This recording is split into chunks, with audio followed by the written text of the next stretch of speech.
विश्वासघात धराडेंनी या मतदारसंघातील मतदारांचा मागच्या 8 वर्षात केला, त्याचा हा परिपाक आज त्यांना पाहायला मिळतो। त्यांनी पराभव पचवून घ्यावा आणि पुन्हा कामाला लागावं। मला ज्या लोकांनी मतदान केलं आणि ज्यांनी नाही केलं त्यांचे पण कामं करण्यासाठी मी बांधील आहे। जर तुम्हाला शिवसेनेमध्ये ऑफर मिळाली, तिकडनं आमंत्रण मिळालं तर तुम्ही जाणार का? तो निर्णय मी कार्यकर्त्यांना सोपवलाय। कार्यकर्त्यांनी सांगायचं का आपण कुठल्या पक्षात जायचं। नाशिक विधान परिषद निवडणुकीमध्ये गोकुळ गीते विजयी झालेले आहेत। गोकुळ गीते आपल्या सोबत आहेत।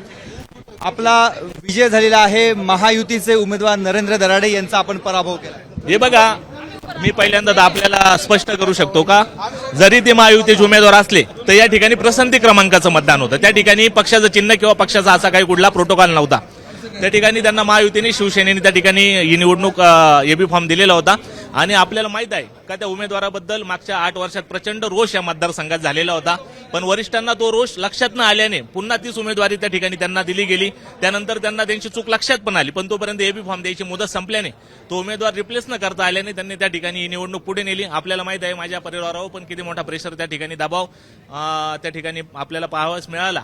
मी 9 जूनला त्या ठिकाणी माझा प्रचार पण, राज्याचे 3 वरिष्ठ मंत्री माझ्या घरी आल्यानंतर मी त्यांचा सन्मान ठेवला, तो माझा प्रचार पण थांबवला। पण माझ्या कार्यकर्त्यांनी, माझ्या सर्व मित्रांनी या ठिकाणी मी घरात बसलेला असताना पण हा प्रचार प्रक्रिया पुढे नेली। आपल्याला त्याचा परिपाक आज या ठिकाणी दिसतोय। काही एक चांगल्या प्रकारचा विश्वासदर्शक मतं देऊन मला लोकांनी या मतदारसंघाचं आमदारपद बहाल केले। गणित काय होतं निवडून येण्याचं?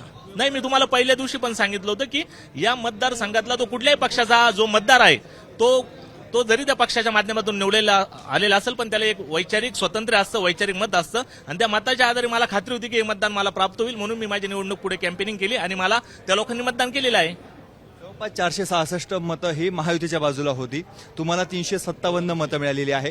महाविकास आघाडी तुम्ही मालेगावचे पण दाखले येतात, पण ते पकडून काही हे तुमच्या मताचा गठ्ठा होतो? 100% ते महाविकास आघाडी किंवा इस्लाम पार्टीच्या मिळून मी 100+ मतांवर जातो। राहिलेले 250 मते मला महायुतीच्याच मतदारांनी केले। सांगायची काही वेगळी गरज नाही, कारण त्या उमेदवारावर त्यांचा विश्वास नव्हता। ऑलरेडी 8 वर्ष त्या उमेदवारांनी त्याची वाया घालवली होती आणि आता पुढचे पण 6 वर्ष वाया घालवतील का? त्यामुळे त्या ठिकाणी त्या सगळ्या मतदारांना गोकुळ गीतेंच्या रूपाने एक विश्वासक चेहरा दिसला असेल आणि मला मतदान केलं। 188च्या आसपास भाजपची मतं होती, 171 शिवसेनेची मतं होती।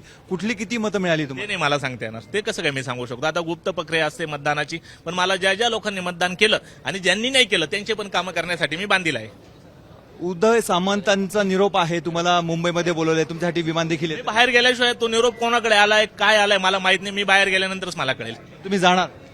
आता मला पहिलं तर आनंद उत्सव, माझ्या आई वडिलांना भेटायचे, कार्यकर्ते त्या ठिकाणी वेट करताय माझा बाहेर, त्याच्यानंतर पुढची दिशा ठरू। जर तुम्हाला शिवसेनेमध्ये ऑफर मिळाली, तिकडनं आमंत्रण मिळालं तर तुम्ही जाणार का? तो निर्णय मी कार्यकर्त्यांना सोपवलाय। कार्यकर्त्यांनी सांगायचं का आपण कुठल्या पक्षात जायचं। पण तुम्हाला मतदान करणारे मतदार नगरसेवक होते, हो बरोबर, नेमकं कोणाची चर्चा आहे? नगरसेवक होते, पण मी घरात बसल्यानंतर माझ्या कार्यकर्त्यांनी त्यांच्याशी संपर्क ठेवला, त्यांचा विश्वास जिंकला आणि त्या विश्वासाच्या जोरावर त्या मतदारांनी मला मतदान केलं। पण तुमच्यावर आरोप होतोय, गद्दारीचा आरोप होतोय, विश्वासघाताचा आरोप होतोय, केसाने गळा कापल्याचा आरोप होतोय। मी दराडेंना पाठिंबा दिला होता का? मी आपल्या माध्यमातून विचारतो। माझ्या शेवटच्या ती 9 जूनची बाईट दिली, मी त्याच्यात असंच म्हणलेलो होतो, मी फक्त माझा प्रचार थांबवतो, मी उठून गेलेलो होतो। त्या ठिकाणी आपल्याला माझी नाराजगी पण त्या दिवशी दिसलेली होती। मग मी कोणाचा विश्वासघात केला, कसा सिद्ध होतो?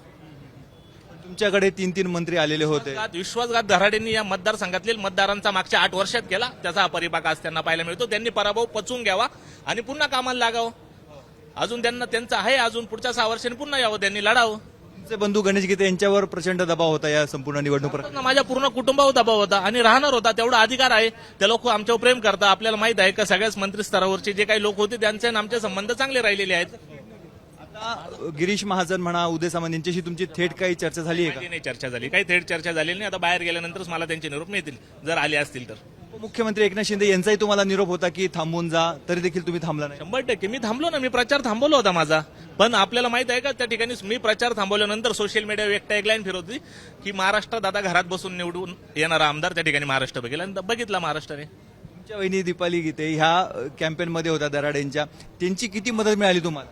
नाही, त्या कॅम्पमध्ये ऑलरेडी 5 दिवस त्यांना पण त्या ठिकाणी जबरदस्ती कॅम्पमध्ये घेऊन गेले होते। ठीक आहे, त्यांनी महायुती सोबत राहिले, त्यांचं काम केलं, त्याबद्दल त्यांच्यावरही आरोप होते त्यांनी तिथे बसूनच मतदारांशी। त्याबद्दल मला काही कल्पना नाही। उलट त्यांनी तर शेवटच्या दिवशी आपल्याला माहित आहे का बसमध्ये बसलेले सगळे मतदार खाली उतरवले. ज्यावेळेस त्यांना कळालं का मतदारांच्या मनामध्ये गोकुळ गीतेंचं नाव आहे, डोक्यात गोकुळ गीतेंच्या, इकडे चर्चा कॅम्पमध्ये गोकुळ गीतेंची चालली, त्यावेळेस 10-20 किलोमीटर कॅम्पमधून पुढे गेलेले किंवा बसमध्ये बसलेले जवळपास 250 मतदार पुन्हा काउन्सिलिंगसाठी खाली उतरवले, हॉटेलच्या त्या हॉलमध्ये नेले आणि त्या ठिकाणी आपल्याला माहित आहे काय काय घडलं. सो आमच्या वहिनींना पण त्या ठिकाणी उठून सांगायला लावलं का आपण दराडेंना मतदान करण्यासाठी आग्रह करा. मला पण त्या ठिकाणी फोन आला का तुम्ही स्पीकर फोनवर बोला. गणेश भाऊंना पण सांगितलं. मी तर काही बोललो नाही, मी एवढंच सांगितलं की जे वरिष्ठ मंत्री सांगतायत त्यांचं आपण गाईडलाईन फॉलो करा. आणि गणेश भाऊंनी त्या ठिकाणी सांगितलं होतं ज्याप्रमाणे महायुतीचा जो धर्म त्यांनी पाळला. गिरीश महाजन यांच्यावर सुरुवातीपासून संशयाची सुई होती, तुम्ही त्यांचे निकटवर्तीय म्हणता, तुमचा विजय त्यांच्यासाठी थोडा अडचणीचा ठरू शकतो? बिलकुल नाही, काही विशेष नाही. त्यांनी त्यांची भूमिका प्रामाणिकपणे पार पाडली. मी फक्त त्यांच्या शब्दामुळे माझा प्रचार थांबवलेला होता. दुसरं कोणी असतं तरी मी माझा प्रचार थांबवला नसता. फक्त हे गिरीश महाजन साहेब त्या ठिकाणी आले आणि माझा नाईलाज झाला म्हणून मला घरात बसावं लागलं. विजयाचं श्रेय कोणाचं आहे? कार्यकर्त्यांचं. तुमचं स्वतःचं? नाही, मी तर घरात बसलो होतो. तुमच्या मागे तुमच्या पत्नी उभ्या आहेत. ती कार्यकर्त्यांच्या टचमध्ये होती आणि शेवटच्या दिवशी ती येवल्याच्या बूथवर पण जाऊन थांबली होती. कुटुंबाची तुम्हाला मदत मिळाली? माझ्या मिसेसची आणि कुटुंबातल्या सगळ्याच माझ्या नातेवाईकांची आणि खास करून माझे मित्र आणि कार्यकर्ते. ज्या ठिकाणी मी कदाचित घरी झोपेला असेल तर त्यांनी अहोरात्र त्या ठिकाणी प्रचार केला, प्रत्येकाचा विश्वास जिंकला आणि ते मतं मला प्राप्त करून दिले. गणेश भाऊची किती मदत झाली? नाही, त्यांची आणि वहिनींची मला त्या ठिकाणी त्यांनी पक्षासोबत प्रामाणिक राहिले. निवडणुकीच्या काळात गणेश भाऊ घरी पण थांबले नाही, कारण त्यांना त्या ठिकाणी तसे आदेश होते की आपण त्या ठिकाणी या प्रक्रियेमध्ये थांबायचं नाही. आणि वहिनी तर कॅम्पमध्येच होत्या. आता पुढची राजकीय भूमिका गणेश गीते यांच्याशी सल्लामसलत करून करणार की कसं? नाही, कार्यकर्त्यांचा विचार घेणार. हे आहेत गोकुळ गीते, त्यांच्या पाठीशी उभे राहणाऱ्या त्यांच्या पत्नी देखील. काय सांगाल, हा विजय खूप आनंद होतोय आम्हाला. खूप संघर्षातून आमचा हा विजय झालेला आहे आणि आजचा विजय हा कार्यकर्त्यांचा आहे आणि प्रत्येक मतदारांनी आमच्यावर जो विश्वास दाखवलाय तो गोकुळ भाऊ सार्थ ठरवतील. बस. मोठा दिवस आहे, किती भावनिक? खूप मोठा आनंद आहे. खूप आनंद म्हणजे एवढ्या संघर्षातून आम्ही जो विजय मिळवलाय त्यासाठी हे अश्रू आहे. काय अपेक्षा काय आहेत आता गोकुळ? नाही, काही नाही.